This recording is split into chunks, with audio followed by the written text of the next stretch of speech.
Okay, ito yung ating pinag-usapan na orientation para sa paggamit ng compass. Basically, ang compass ay merong tinatawag na 4 cardinal directions: north, east, south, and west. So, meron tayong tinatawag quadrant, sabihin yung one-fourth na kinabibilangan or kinapapalooban ng 90 degrees. Kaya yung north, ang tawag dito ay 360 degrees or 0, starting point. So, yung northeast will be 90 degrees, no? Parang ito, north is 90 degrees. And then yung southeast is another 90 degrees or 91 to 180 degrees. And then yung southwest is another 90 degrees. So, that will be 270 degrees, ano? From 181 to 270 degrees. And then yung west to north or northwest ang tawag doon will be another 90 degrees. That will be 270 to 360 degrees. Total is 360 degrees.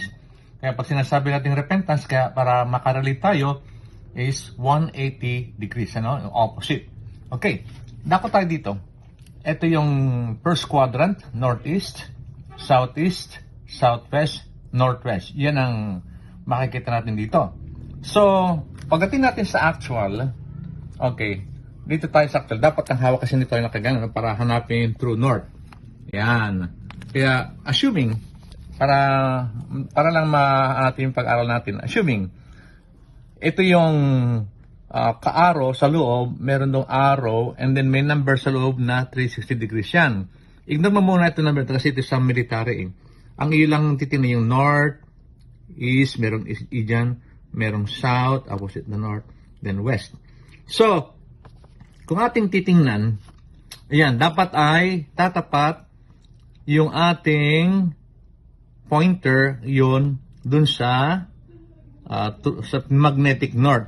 Kaya kung tayo ay maghahanap, halimbawa, ito, hanapin natin itong example ko 60 degrees northeast.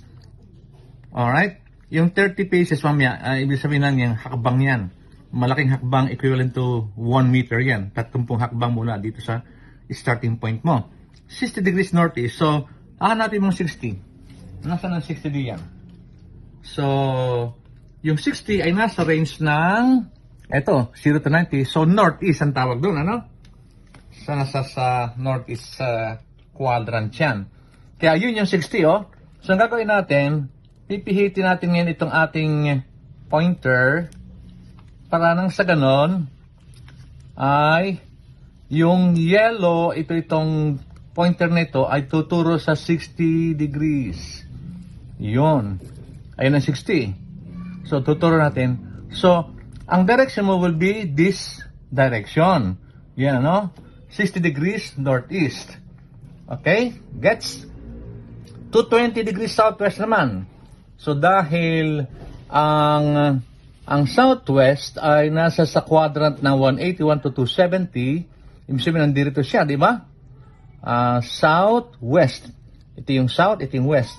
So, ipo-point natin yung ating arrow sa, dapat lagi nakapoint sa magnetic north yan, no? 200, ano? 220 ba? 220? Yun ang 220 o 220. Kaya pag nakapunta sa 220 yan, ang ibig sabihin, ang direction mo is going this way. Yan, ano? And another example natin is 300 degrees northwest. So, ang northwest, ito yung west, yung north, sa quadrant, sa fourth quadrant, ano? Ikaapat na quadrant. So, anong mangyayari? 300? Nasaan 300? Ang 300 ay yun.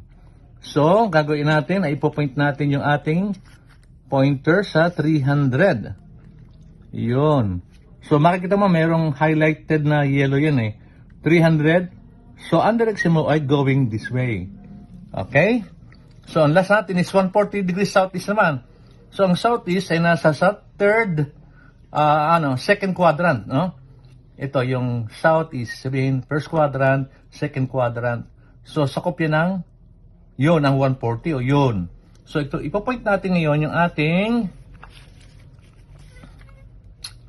yan. So, yun ang 140 degrees. Kita nyo 140? Kita nyo? So, ang direction mo ay going that way. Okay, so, review na lang to para so, dapat ang hawak natin ganito, no? Para yung true north ay mag-appear. Yan.